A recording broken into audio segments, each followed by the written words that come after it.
اعوذ باللہ من الشیطان الرجیم بسم اللہ الرحمن الرحیم انما الصدقات للفقراء والمساکین والعاملین علیہا والمؤلفۃ قلوبہم وفی الرقاب والغارمین وفی سبیل اللہ وابن السبیل فریضۃ من اللہ واللہ علیم حکیم۔ سورۃ التوبہ کی آیت نمبر 60 میں ارشاد باری تعالیٰ ہے، زکوٰۃ مفلسوں اور محتاجوں اور اس کا کام کرنے والوں کا حق ہے، اور جن کی دلجوئی کرنی ہے،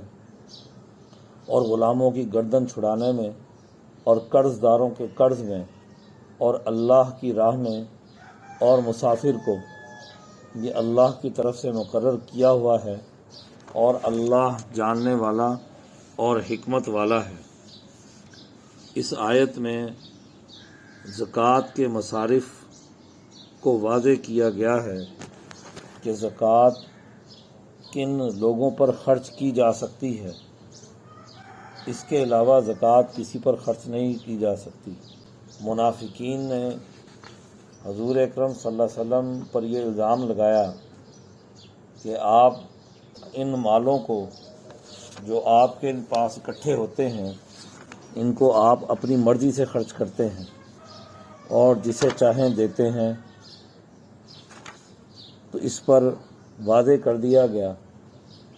کہ یہ جو زکوٰۃ کا مال ہے، اس کو نبی اپنی مرضی سے خرچ نہیں کر سکتا، بلکہ وہ اللہ کے حکم سے، اللہ نے جو اس کے مصارف طے کر دیے، ان مصارف پر ہی خرچ کر سکتا ہے۔ گویا نبی کو یہ اختیار ہی نہیں کہ وہ زکوٰۃ کے بارے میں خود طے کرے کہ اس نے کس کو دینی ہے اور کس کو نہیں دینی۔ تو جب نبی اللہ کے حکم سے یہ کام کر رہا ہے، تو پھر منافقین کو کوئی حق نہیں پہنچتا کہ وہ نبی پر یہ الزام لگائیں اور اسے اس حوالے سے کسی طرح کا ذمہ دار ٹھہرائیں۔ اس لیے پچھلی آیت میں کہا گیا وَمِنْهُمْ مَنْ يَلْمِزُكَ فِي الصَّدَقَاتِ، اور بعض ان میں سے وہ ہیں جو خیرات بانٹنے میں طعن کرنے والے ہیں، باتیں بنانے والے ہیں۔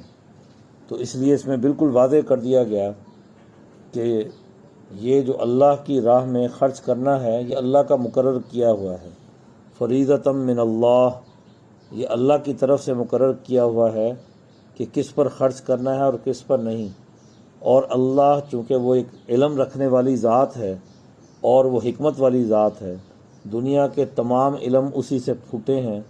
دنیا کی تمام دانائیاں اسی دانائی سے نکلی ہیں۔ تو اس لیے اللہ سب سے بہتر جانتے ہیں کہ اس زکوٰۃ کا حقدار کون ہے۔ اس لیے اللہ تعالیٰ نے حضور اکرم صلی اللہ علیہ وسلم کو حکم دے دیا کہ یہ کن پر خرچ ہونا چاہیے۔ اس میں سب سے پہلے وہ لوگ جو محتاج اور ضرورت مند ہیں، دوسرے وہ لوگ جو مسکین ہیں، اور تیسرے وہ لوگ کہ جن کو اسلام کی طرف متوجہ کرنے کے لیے، ان کی دلجوئی کے لیے جو ہے ان پر رقم خرچ کرنی ہے، اور اسی طرح وفی الرقاب، اور غلاموں کی گردنیں آزاد کروانے میں۔ اب یہ دیکھیے کہ یہاں پر اس بات کی طرف متوجہ کیا گیا کہ غلاموں کو آزادی دلانا بہت اہم کام ہے۔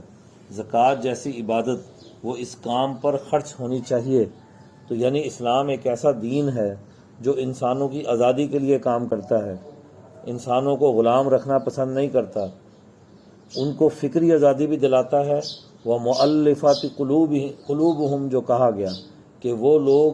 جن کو اسلام کی طرف متوجہ کرنا ہے، جس سے دین کو فائدہ ہوتا ہے۔ جب انسان فکری طور پر غلط راہ پر ہوتا ہے، درست انسانی بنیادوں پہ آگے نہیں بڑھ سکتا، تو اس کو بھی اس طرح اسلام کی طرف متوجہ کرنا ہے۔ اور وہ لوگ جو باقاعدہ فزیکل جسمانی طور پر غلام بنائے گئے ہیں، تو ان کو بھی آزادی دلانی، اور قرض داروں کے قرض ادا کرنا ہے۔ جب کسی شخص پر کوئی مالی بوجھ ہو، اس نے کسی سے قرض لیا ہوا ہو، تو اس شخص کی زندگی بڑی تنگ دستی کی زندگی ہوتی ہے، اور وہ دوسروں کا رہین منت ہوتا ہے کہ کوئی وہ ہر ایک سے وہ اس حوالے سے اس کے ذہن میں یہ بات ہوتی ہے، وہ اس دباؤ میں ہوتا ہے کہ اس نے کسی شخص کا پیسہ دینا ہے، تو یہ دباؤ انسان کے لیے مناسب نہیں ہے۔ تو یہاں پر یہ حکم دیا گیا کہ وہ شخص جو قرض دار ہو، کسی مجبوری کی وجہ سے اس نے قرض لے لیا اور ادا نہ کر سک رہا ہو، تو ایسے قرض دار کی گردن کو قرض سے چھڑانا، اس پر بھی زکوٰۃ خرچ کی جا سکتی ہے۔ اسی طرح وہ لوگ جو اللہ کی راہ میں لگے ہوئے ہیں، اللہ کی راہ میں جہاد کرنے کے لیے لگے ہوئے ہیں، یا ریاست کے امور کو سر انجام دینے کے لیے دفاعی امور کو سر انجام دینے میں جو مصروف ہیں، عمل ہیں، تو ان پر جو ہے اس کو خرچ کیا جا سکتا ہے۔ اور اسی طرح وہ مسافر کہ جس کے پاس جو ہے زکوٰۃ کا نصاب نہیں ہے اور وہ سفر میں ہے، تو اس کے اوپر بھی خرچ کیا جا سکتا ہے، اگرچہ وہ اپنے گھر کے اندر نصاب رکھتا ہو، لیکن جب وہ سفر میں ہو تو پھر اس حال میں نہ ہو کہ وہ نصاب کا مالک ہو، تو ایسے میں اس کے اوپر جو ہے وہ خرچ کیا جا سکتا ہے۔